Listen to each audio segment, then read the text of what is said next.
Oops, they did it again. The Penguins once again blew another multi-goal lead and lost another game. Hunter and I are going to break down that and more on this edition of the Locked On Penguins podcast.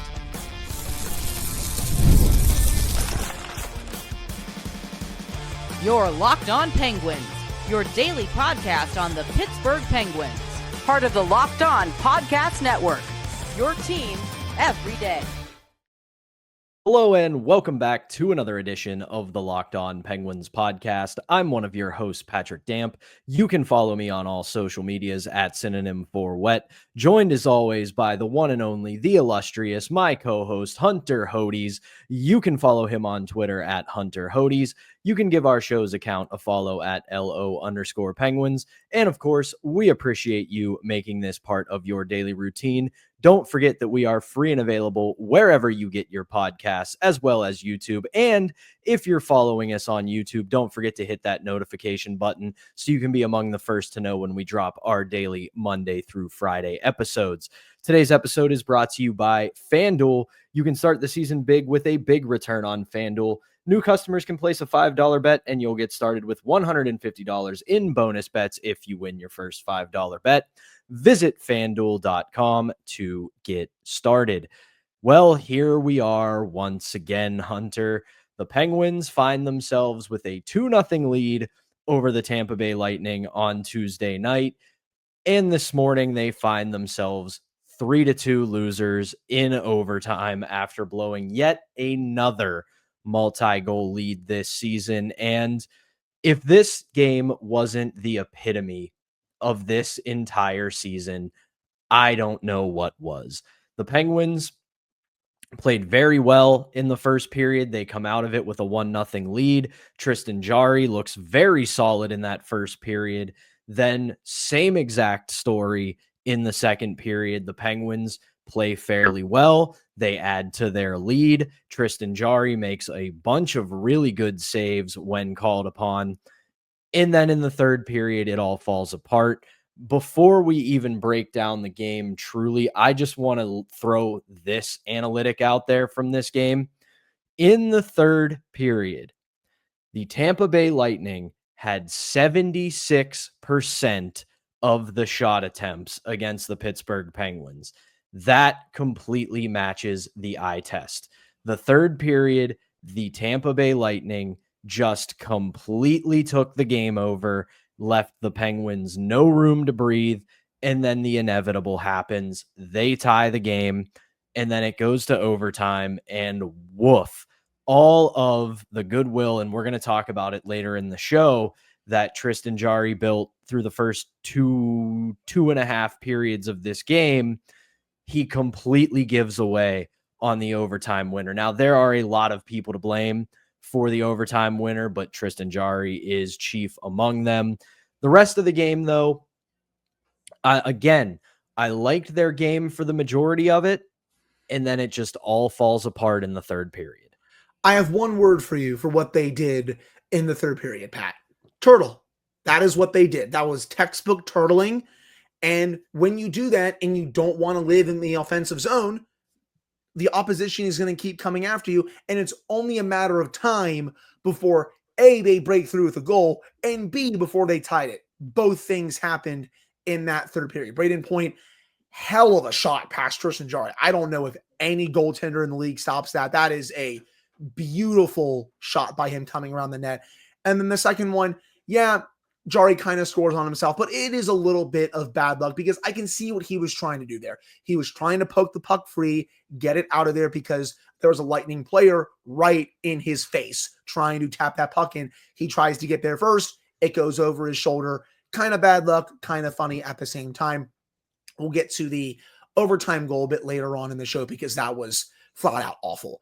But you cannot turtle like that in the third period when you have that much talent over there in Tampa Bay's top six. They were coming in wave after wave after wave, and the Penguins had no answer for it. And I was getting ready to come on here potentially if they played a good third period, and be like, hey, this is honestly one of their better efforts of the season. The first 20 minutes, they were great. They defended well. They got chances on Andrei Vasilevsky. Tristan Jarry was making some timely saves. And even in the second period, I know the analytics swung in Tampa's favor. For example, the Lightning had 70% of the shot attempts. They also had 5 high danger chances for, 2 high danger chances against. But the Penguins, they still added to their lead. They still played a bit more in the offensive zone. Tristan Jarry still made a few more good, timely saves. But it all fell apart once again in the third period. The Penguins do not know how to play in the third period this year. But it's not even just this year, Pat. This goes back to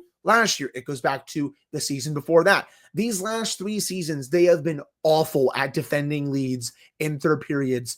And it's such a stark contrast from where they were under Sullivan when he first took over. Remember in 2016, 2017, they were unbeatable when they took a lead into the third period. It didn't matter if it was a 1-goal lead, a 2-goal lead, a 3-goal lead, whatever. They were always able to clamp it down, shut down the opposition, and they were also able to play well in the offensive zone, continue to get chances, and not turtle. That has all gone completely out the window these last 3 years, and it's ridiculous. That is their 8th multi-goal blown lead in 21 games. We are not even at game 30 yet, and they've already blown 8 multi-goal leads. It's on the players, and it's 100% on the coaches as well. This is ridiculous already. It's really bad because even you stretched all the way back to 2016, 2017 when they were winning championships. I mean, you can even stretch back to 2020, 2021, and even 2022 to an extent where this team left you no room to breathe when they had a lead. They kept their foot on the gas, or if they didn't keep their foot on the gas, they played very similar hockey to what got them the lead. They continued just to borrow a phrase, they trusted the process. They kept doing all the things that brought them success, and it continued to bring them success. And these last couple years, you're spot on. They turtle when they get a lead. They go into a shell. They stop attacking. They stop doing the things they do in the offensive zone, and they look to just white knuckle it until they're able to hopefully get out of the game. And as you've said, on 8 different occasions this year, that has failed them. They have blown the lead and they have lost. And it's inexcusable just because you watch the first 2 periods of last night's game. They were clearly an overmatched team. Tampa was clearly better than them, but they played really well on the counter. They kept most of Tampa Bay's chances to the outside. They cleared the front of the net and let Tristan Jarry see the puck. They killed penalties extremely well. I know they're one of the last Tampa power plays that they got a lot of opportunities and extended zone time. But if you go back and watch the actual footage, none of those are high percentage chances. They're all from the point. They're all from the half wall. Rarely is anybody in front of the net. And then they just went completely away from it in the third. They were giving up the front of the net. I mean, even the bad luck goal on Tristan Jarry, he makes the right play. It just takes a weird bounce off his stick and goes in. That happens in hockey. But even if you watch everything else around it, they barely contest behind the net, and it takes them until the last possible second to tie up the man in front. And that's what led to the goal. For up until the exact last second, there was an option for Tampa in front of the net.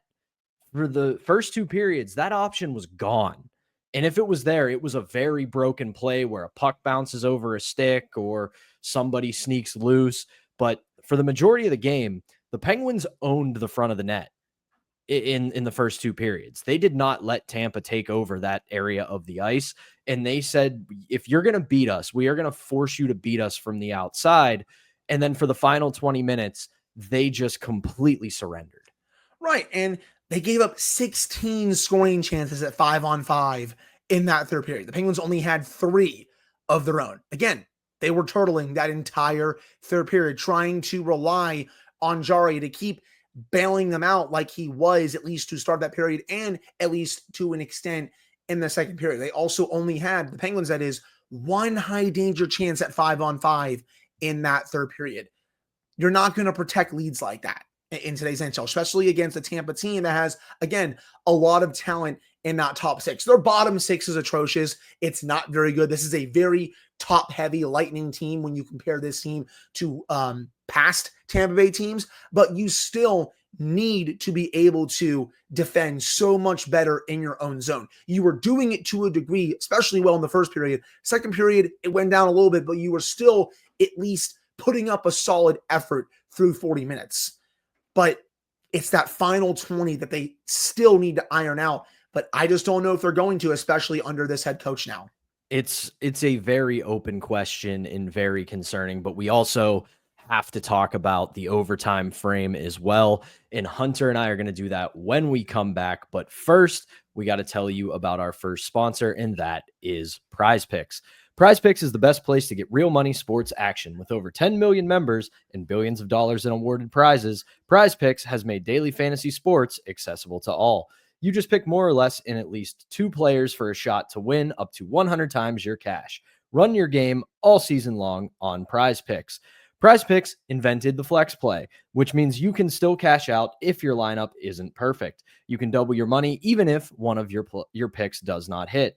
And you sign up today, you'll get $50 instantly when you play $5. You don't even need to win to receive the $50 bonus. It's guaranteed. If you think players like Connor McDavid will get more than 0.5 goals next week, Austin Matthews, when he returns, he'll start lighting it up again. You can cook up those hot takes with your friends and win real money this hockey season when you and your crew run your game on Prize Picks. You guys know, absolutely terrible at season-long fantasy, but daily fantasy, that's right up my alley, and I absolutely love Prize Picks. I've been having a ton of fun with it this season. It's absolutely fantastic. So download the app today and use code LOCKEDONNHL to get $50 instantly after you play your first $5 lineup. Again, download the app, use our promo code LOCKEDONNHL, and you'll get $50 instantly after you play your first $5 lineup. Prize Picks, run your game.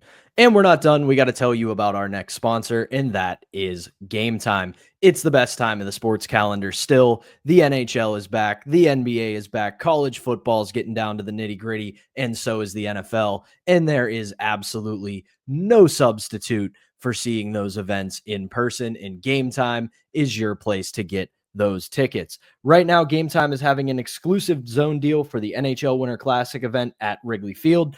Go to the Game Time app to purchase tickets and get 10% off bleacher seating and 20 to 25% off of home plate area seats.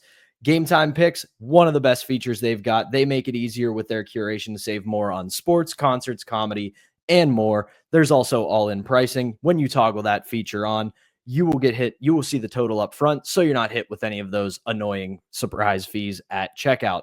And there's the lowest price guarantee, where if you find a better deal, Game Time will credit you up to 110% of the difference if you find that better deal. And your purchase is covered with the most flexible customer service policy in the ticketing industry. So take the guesswork out of buying tickets with Game Time. Download the Game Time app, create an account, and use code LOCKEDONNHL for $20 off your first purchase. Terms apply. Again, create an account and use code LOCKONNHL for $20 off. Download Game Time today. What time is it? It's game time. All right, welcome back to the Wednesday edition of the Locked On Penguins podcast. I'm one of your hosts, Patrick Damp, joined as always by the one and only Hunter Hodes. And let's keep it going here, Hunter. 3-2 losers for the Penguins last night to the Tampa Bay Lightning in overtime. We talked about it in the first segment. They absolutely turtled in the third, opening the door for the Tampa Bay Lightning to force overtime, tying the game at 2, and then they lose in overtime. One of the biggest takeaways from last night's game was that for about 2.5 periods, I'd even say 3 periods at this point, because I really can't blame Tristan Jarry for either goal in regulation. Then, after having a great bounce back performance through 60 minutes, he gives that all away in overtime with just an absolutely inexcusable effort. He swam all the way out of his net to basically West Virginia, and it just left the wide open net for Tampa to win the game. And it's so hard to really analyze it because we know the history. We know what has happened over the last year with Tristan Jarry, with his struggles, with him falling apart down the stretch last year to starting this year in such a poor manner that they had to send him to Wilkes-Barre for 2 weeks. And you look at all the good he did last night, and you're thinking, all right, he might be starting to figure it out. He might be starting to get back to form. And then that overtime goal. There's a lot of blame to go around on that, but chief among them is Tristan Jarry. 100%. That play negated everything else that he did in the first 60 minutes of that game. And the Penguins, I felt like, were playing fine in 3-on-3. It was kind of low event a little bit. The Penguins did have at least one chance earlier on. Marcus Pettersson got the puck, and he did a slap pass to Sidney Crosby who tried to deflect it in. Honestly, I would just let that sucker rip. I would have just shot that at the net. But hey, that's just me, a degenerate sitting on the couch watching, and that's why I'm not in the NHL. I'm not Marcus Pettersson. But I have no clue what Jarry was doing there. What was he biting on, Pat? That's what I want to know. There was no shot fake. He just, as you said, swam out of his crease for no reason, lost the net, and then Braden Point's like, oh, okay, thank you very much. I'm just going to tuck this in and score it, and we'll get out of here. And that's exactly what he did. I'm just so bewildered by what he did. And in my head, I was kind of like, when is the funny or bad Jarry moment going to come? Because it felt like this was too good to be true. He was playing very well in regulation. I'm like, we haven't really seen him play this well in a game, for a full game, that is, all season. So when is the regular season Jarry going to come out, and not, Jarry of the past that we've seen in this game? And sure enough, that Jarry came out in overtime. And my goodness, man, I really don't know what you do going forward here. I mean, I think you got to start Nedeljkovic on Friday right now, but when he's giving you Jarry, that type of goaltending where he's flopping around like a fish in his net and he's biting on fakes that aren't there, I just don't know what the plan is for him. Because if your goal is to get him to up his value, he's not doing that. He had, a fine 60 minutes, but you just completely tanked your value again after what you just did in overtime. That was a terrible play. But also, we should say, what is Matt Grzelcyk doing there, Pat? Please, what is he doing there? Out in no man's land yet again. We've had this discussion on the show the last week or two. Taylor Haas of DK Pittsburgh Sports wrote about this last night as well. It was a really good article today. And we've been saying this. It is past time for Matt Grzelcyk to be scratched. It's ridiculous that he's not already. It is. And Taylor brought this up in her article. If there's one thing that Mike Sullivan said earlier this season that is ringing true, or at the very least you want to ring true at this point in the season, it's that performance will dictate playing time. And for the most part, I will say this, for the most part, he has held true to that this year. We have seen guys come out of the lineup, if nothing else, to give some other guys looks, but those guys didn't get extended looks. And then you see guys like Jesse Puljujarvi keep getting more and more looks. They're getting more opportunities because they're playing well. But for whatever reason, Matt Grzelcyk has become this year's Ryan Graves, in that he's continually been a total liability for this defensive core, and yet they keep trotting him out, and not even just trotting him out. They're putting him out there in high leverage situations. They're putting him on the power play. They're putting him out there in overtime. And I get that this is a player that you basically acquired to trade. You brought him in so you could get some sort of value out of him at the trade deadline. But right now, he does not have any sort of value. There is not going to be there are no more Arizona Coyotes in the league. There aren't teams that are just going to be your problem solver and take your bad contracts so they can put them on LTIR or do whatever they want with them because they're not attempting to win in any way, shape, or form.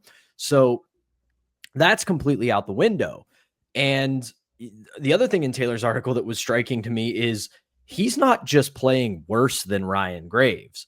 He's playing markedly worse than Ryan Graves. When it comes to your basic statistics, goals for, goals against, he's one of the worst defensemen. Pat, this is Jack Johnson territory right now. This is where it is, in all honesty. It's right there. And the thing is, I was thinking about it this way with Matt Grzelcyk.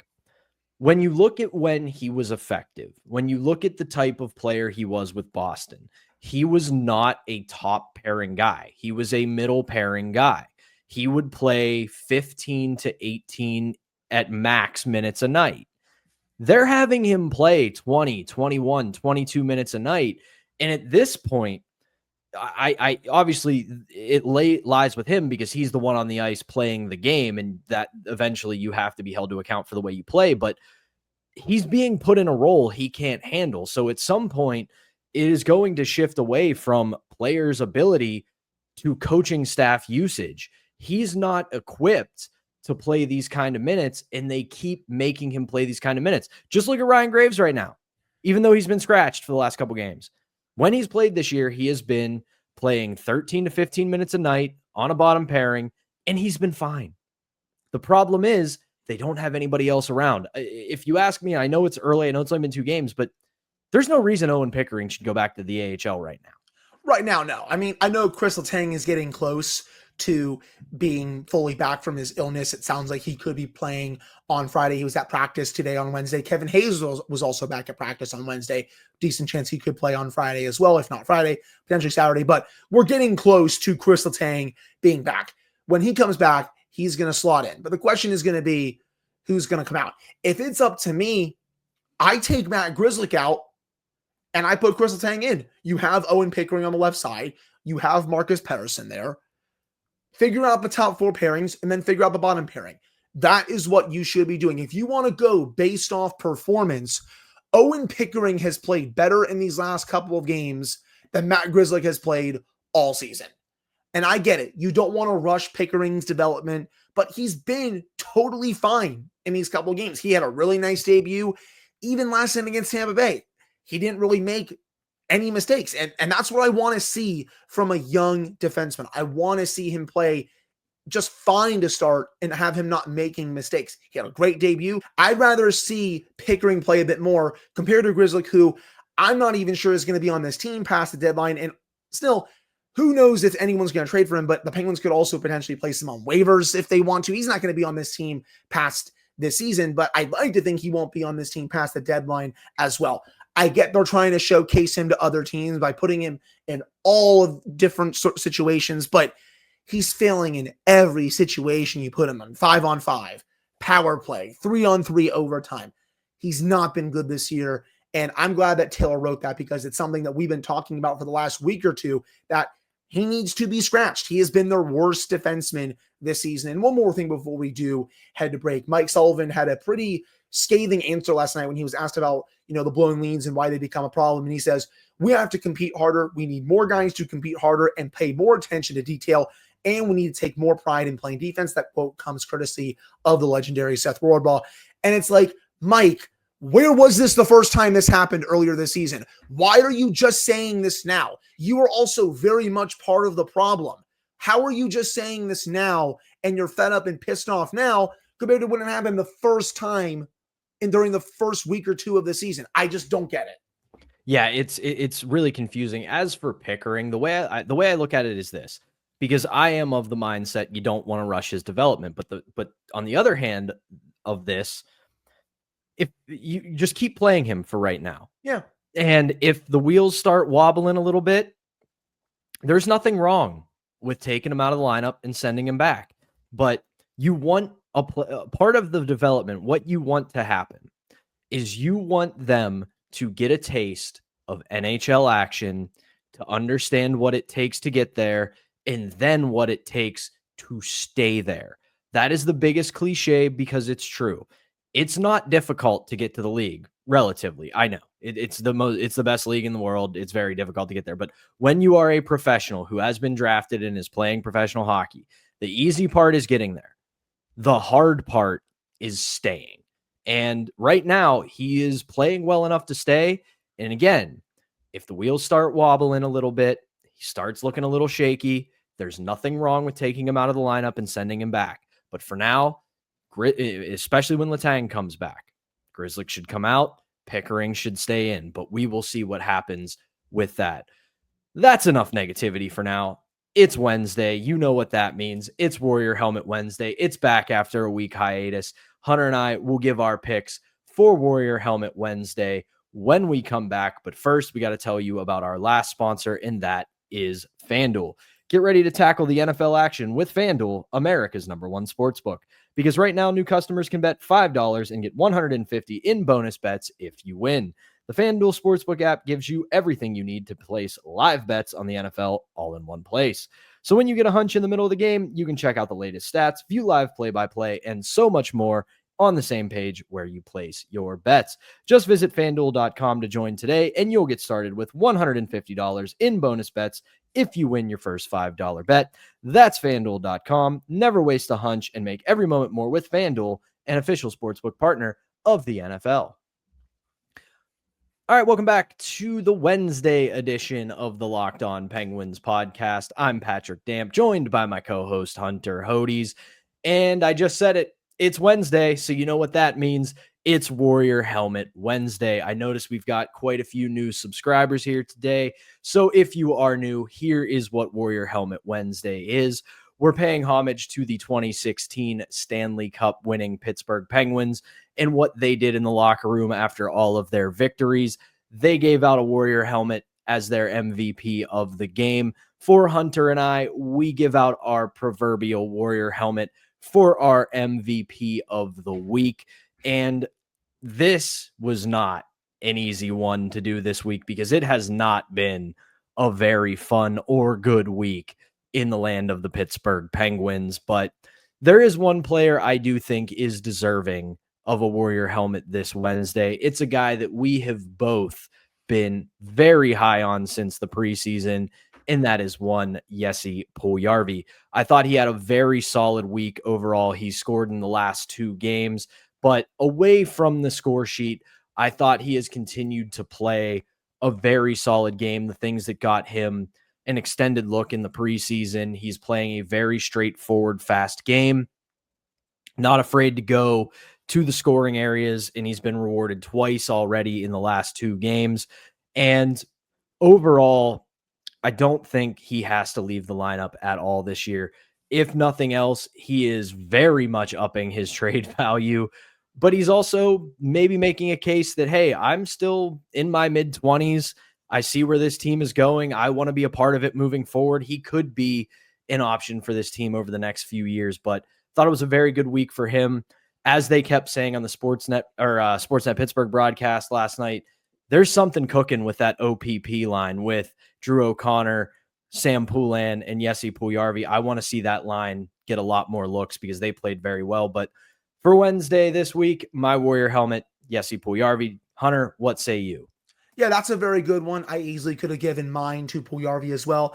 I'm going to go Bryan Rust for this past week. I think he's had a really strong week for the Penguins. He got things started against San Jose this past weekend with a really nice goal. He had his patented move to the front of the net against the Red Wings last week. Just a beautiful backhand, forehand move. And he's been playing a lot better over the last week. I know he's kind of had a little bit of an up and down season today. He has 5 goals, 7 points in 14 games. His underlyings are, at least this past week, have been pretty solid, but I'm liking the play that I'm seeing from Russ. He can play with either Crosby or Malkin. His 2 goals were, again, typical Bryan Rust type goals, and you can see how much of a leader he continues to be, both on and off the ice. He's trying everything in his power to kind of jumpstart this team just in the same way that, Crosby is, Malkin, the core leadership group of this team. And I would put Rust in there because he's been there for so long. And I really don't think the Penguins want to trade him at this deadline or even in the foreseeable future. I think they want to keep Rust as part of this team. And yeah, he's my pick for this past week. I think he had a really strong week, but Puljujarvi, he would be kind of, a 1B candidate, but I'm going to give mine to Rust. Yeah, that's a really solid pick. I agree with pretty much everything you said. I think the Penguins, when it comes to Rust, and this will just be a real quick point to close out the show, I know that his name has been brought up in somebody that they could sell, but between having a full no move in his deal and still having 4 years to go on it, being 32 and playing the type of hockey that Bryan Rust plays, I don't know if there's going to be a lot of teams that jump to take that. It would have to be a team that thinks they are quite literally one singular piece away from winning, and it's Bryan Rust. Because as we know, banners hang forever. So if you win and you have an albatross on your salary cap, you get that 3 to 4 year grace period where you go, you know what, we just won. It doesn't matter about who cares about that contract. We still have the glow of the Stanley Cup behind us. But add that with he's the only non-core member out of Crosby, Malkin, Letang that's still here from those Stanley Cup victories. And you can tell he really enjoys and really likes being a Pittsburgh Penguin. So I think he's a Penguin until he's done. So that's where I stand on that. Yeah, I think the only way he doesn't finish his career with the Penguins is if I think he wants out. That's what I think at this point. So yeah, that's how I feel. Yep. But that is going to do it for the Wednesday edition of the Locked On Penguins podcast. Hunter and I will be back with a brand new episode for you tomorrow. And then on Friday, we will get you set for both weekend games against the Winnipeg Jets and the Fighting Utah Utahns, which we will get you set for those with a preview. But for now, thank you as always for tuning in. For Hunter Hodes, I'm Patrick Damp. Thanks again, and we will talk to you on Thursday.